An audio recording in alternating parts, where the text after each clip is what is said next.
जड़ी बूटियों या कुदरती अज्जा से इलाज करने को मशरक़ी तिब नहीं कहते, बल्कि चाहे चाइना हो, इंडिया हो या पाकिस्तान, मशरक़ी तिब एक ऐसे सिस्टम का नाम है जिसकी पुष्ट पे हज़ारों साल का फ़लसफ़ाना लिटरेचर मौजूद है, जिसको साइंस जितना एक्सप्लोर करती है उतना ही तस्लीम करती जाती है। और इस फ़लसफ़े की रीढ़ की हड्डी मिजाज की थ्योरी है। यही बात इस रिसर्च पेपर में मिसाल देकर समझाई गई है। वो कहते हैं कि तिब्ब कदीम की किताब जिसमें मलेरिया के इलाज में अफसनतीन का इस्तेमाल दर्ज था, वहीं ये भी हदायत थी कि मुट्ठी भर अफसनतीन को 2 लीटर पानी में भिगो कर रख दें और उसके बाद रगड़ कर इसका जूस मरीज़ को पिलाएं।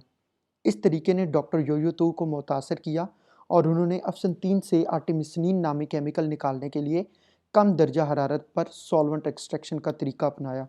जिससे उन्हें इस हद तक कामयाबी हुई कि उनको नोबेल प्राइज़ से नवाजा गया। इस वीडियो में हम उन्हीं असूलों का कोरोना के इलाज में लागू होना देखेंगे। ये research paper university of Hong Kong की तरफ से American journal of Chinese medicine में 13 मार्च 2020 को शाया किया गया, जिसमें कोविड-19 के बारे में एहतियाती और तिब्बी इलाज के असूलों पर एक ताज़ा रिपोर्ट पेश की गई। सफ़ा नंबर 15 पर उन्होंने WHO के ज़ेरे निगरानी जड़ी बूटियों के मुख्तलिफ नुस्खों से कोरोना के मरीजों का इलाज करने और मरीजों की सेहतयाब होने वाली मुस्बत तब्दीलियों का जायज़ा लिया। ये नुस्खा जिसमें शामिल हैं एफिड्रा यानी सोमकल्पा 5 ग्राम, आलमंड यानी बादाम 12 ग्राम, फोसिलिया काइटोनिस यानी समुद्री घोंगे का खौल 45 ग्राम, राइजोमिया एनिमरेनिया यानी चीनी घास की जड़ 10 ग्राम, हनीसकल फ्लावर यानी चीनी बेल के फूल 15 ग्राम, फ्रुक्टस फॉरसाइथिया यानी जैतून की तरह का पौधा 12 ग्राम, फ्रुक्टस गार्डिनिया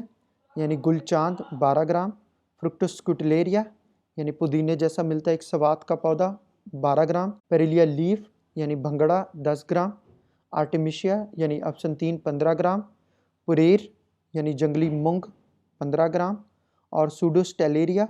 यानी सूडोस्टारवर्ट 15 ग्राम। इस नुस्खे को WHO की ज़ेरे निगरानी सास के 231 मरीजों को इस्तेमाल करवाया, जिनको तेज़ बुखार के साथ साथ मर्ज़ के शदीद अलामात थे। नताइज में ये देखा गया कि मरीज़ के फेफड़ों में सूजिश में कमी हुई, खून में ऑक्सीजन की मिकदार में इजाफा हुआ और दूसरी अलामात जैसे कि सांस का फूल जाना और तेज़ी से सांस लेने में बेहतरी हुई। इसके साथ साथ वो मरीज़ जिनको स्टीरॉयड यानी कि ग्लूकोकॉर्टिकॉइड्स के इंजेक्शन लगाए जाने थे, उनमें भी कमी हुई। दूसरा नुस्खा जिसमें शामिल हैं फ्रेगमाइटस यानी डोका घास 30 ग्राम, लोनिसीरिया जपोनिका यानी चीनी बेल के फूल जिसको हनीसकल कहते हैं 30 ग्राम, पेरियोस्ट्रैकम सिकाडा यानी तितली का खौल 6 ग्राम, बॉम्बस बेटरैटिकैटस यानी अब्रेशम का खौल उसके कीड़ी समेत 6 ग्राम,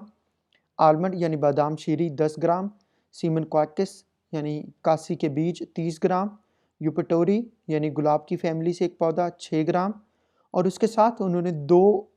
आईवी फॉर्म में हर्बल मेडिसिन इस्तेमाल करवाई, जिसमें शोंग होंगलियन यानी कि ममीरा के पौधे की जड़ का एक्सट्रैक्ट है और होतेनिया इंजेक्शन यानी जो कॉप्टिस चाइनेंसिस है जिसको वाद कहते हैं, उसका एक्सट्रैक्ट है जो कि आईवी फॉर्म में इस्तेमाल करवाया गया। यह नुस्खा कोरोना के 60 ऐसे मरीजों को इस्तेमाल करवाया गया जिनमें मर्ज की शिद्दत कम थी और बुखार, खांसी, सर दर्द, पट्ठों में अकड़ाव, जुबान पर सफ़ेद चिकनी तय और नब्ज़ ज़ईफ़ और मुतवातिर थी। नताइज में ये देखा गया कि मरीजों का जल्द सेहतयाब होने से और जल्द घर लौट जाने से उनके इलाज में होने वाले अखराजात में कमी हुई। तीसरा नुस्खा जिसमें शामिल थे फोसिलिया कार्टोनिस यानी समुद्री घोंगा 45 ग्राम, एनिमरीना यानी चीनी घास की जड़ 15 ग्राम, फ्रुक्टस सुकुटलेरिया यानी पुदीने जैसा एक सवात का पौधा 15 ग्राम,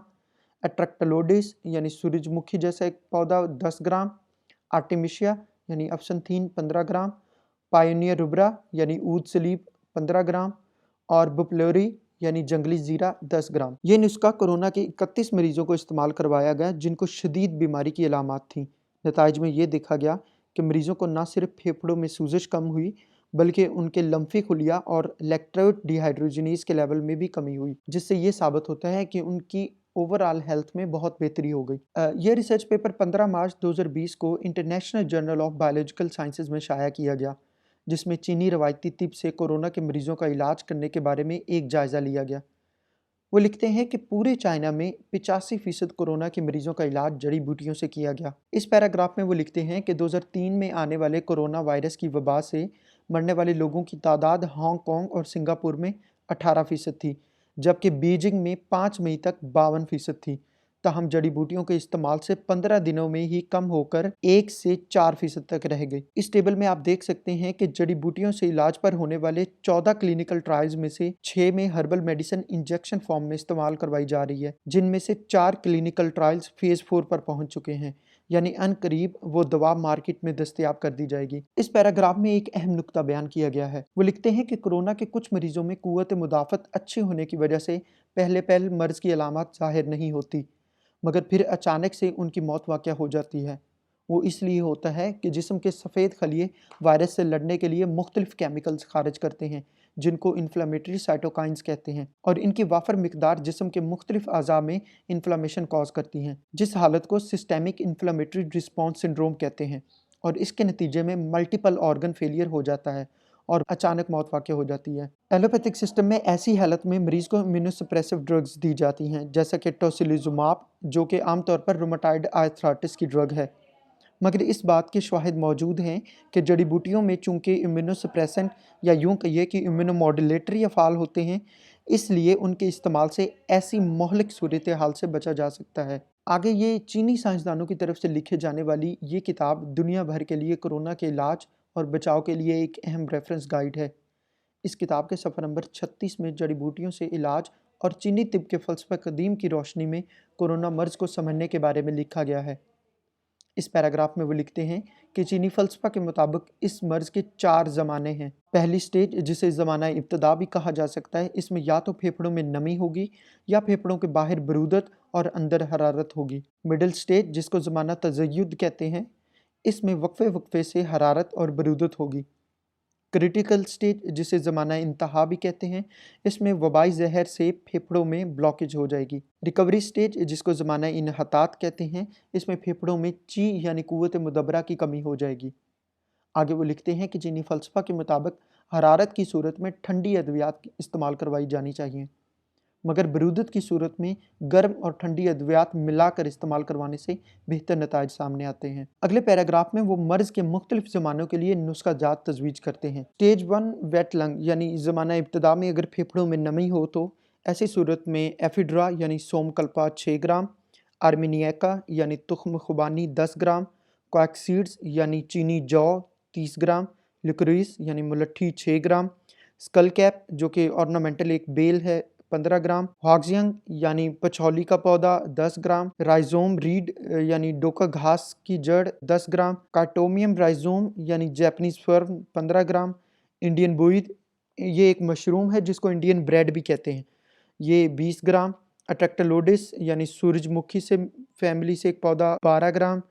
और मैग्नोलिया बार्क यानी मैग्नोलिया की छाल 12 ग्राम। और दूसरा नुस्खा जो कि ज़माना इब्तिदा में अगर दूसरी शक्ल हो जिसमें फेफड़ों के बाहर बरूदत और अंदर हरारत हो तो ऐसी सूरत में हर्बा एफिड्रा यानी सोमकल्पा 9 ग्राम, जिप्सम फाइब्रोजम यानी जिप्सम साल्ट 30 ग्राम, आर्मेनियाका यानी तुख्म खुबानी 10 ग्राम, लिकोरिस रूट यानी मुलट्ठी 6 ग्राम, स्कल कैप रूट जो कि स्कल कैप है उसका जड़ 15 ग्राम, पेरिकार्पियम ट्राइकोसेंथिस जो कि खीरे की तरह की एक सब्जी है उसका छिलका, फ्रुक्टस औरांती जो कि तुर्श नारंजी है 15 ग्राम,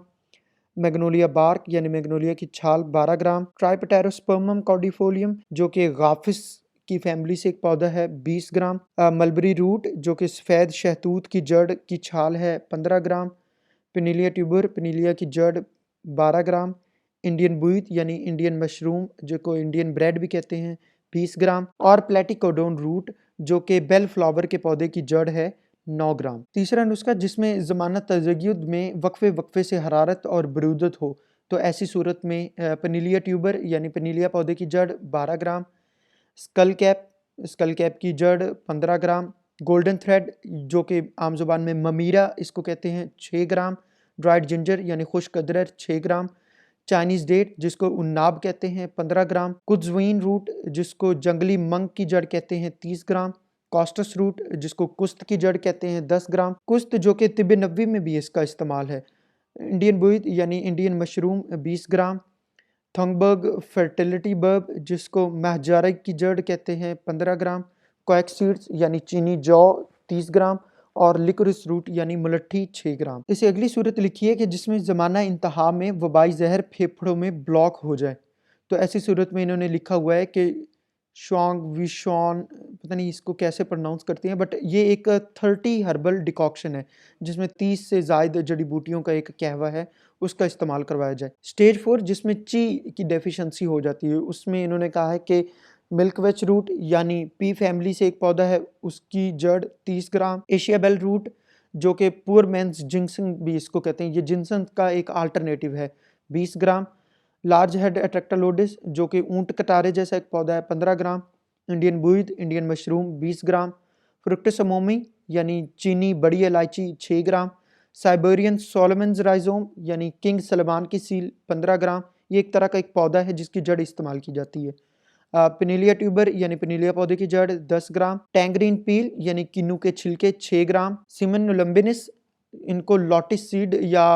मखाने कहते हैं आम जुबान में, 15 ग्राम। चीनीज डेट यानी खुश्क उन्नाब 15 ग्राम। तरीका इस्तेमाल के बारे में कहते हैं कि दवा को उबाल कर दिन में 2 बार पिलाई जाए, लेकिन वो मर्ज़ और मरीज़ की हालत के मुताबिक जो तिब्बी माहिर होगा वो इसकी जो क्वांटिटी है और डोजेज फॉर्म है वो उसको चेंज कर सकता है। जैसा कि हमने पिछले रिसर्च पेपर्स में देखा कि चाइना ने हर्बल मेडिसिन को इंजेक्शंस फॉर्म में भी कोरोना के मरीज़ों में इस्तेमाल करवाना शुरू कर दिया है। तो इसका फ़ायदा ये हुआ कि चीनी रवायती तिब के अस्पतालों ने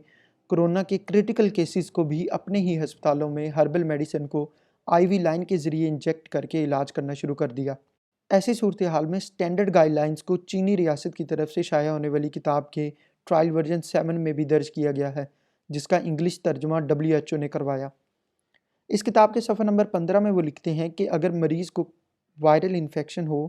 या साथ में बैक्टीरियल इन्फेक्शन भी हो जाए तो 250 ml नॉर्मल सलाइन में 100 mg चरायते के पौधे का एक्सट्रैक्ट इंजेक्शन की सूरत में डालकर दिन में 2 बार लगाएं। इसी तरह मुख्तलिफ और सूरतों में भी हर्बल मेडिसिन के पेटेंट इंजेक्शन की डोजेज बयान की गई हैं।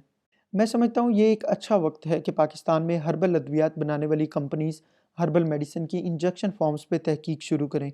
और साथ साथ NCT ड्रैप के साथ मिलकर कानून साजी में ऐसी अमेंडमेंट्स करें कि रवायती तिब के प्रैक्टिस करने वाले तबीब आईवी लाइन के ज़रिए हर्बल मेडिसिन से इलाज करके मुल्क में बढ़ते मरीज़ों और कम डॉक्टरों के मसाइल को हल करने में असरी तिब के शाना बशाना जदीद और एविडेंस बेस्ड तिब की प्रैक्टिस कर सकें, जिसकी तलकीन WHO भी कर रही है। अगली वीडियो में हम उन रिसर्च पेपर्स का मुतालिया करेंगे जिसमें इंडिया ने अपने ट्रेडिशनल सिस्टम्स जो कि उनकी आयुष मिनिस्ट्री के अंडर आते हैं, उनकी तरफ से कोरोना के इलाज के लिए जो गाइडलाइंस बताई गई हैं वो किस कदर मौसर हैं। तब तक के लिए अल्लाह हाफिज़।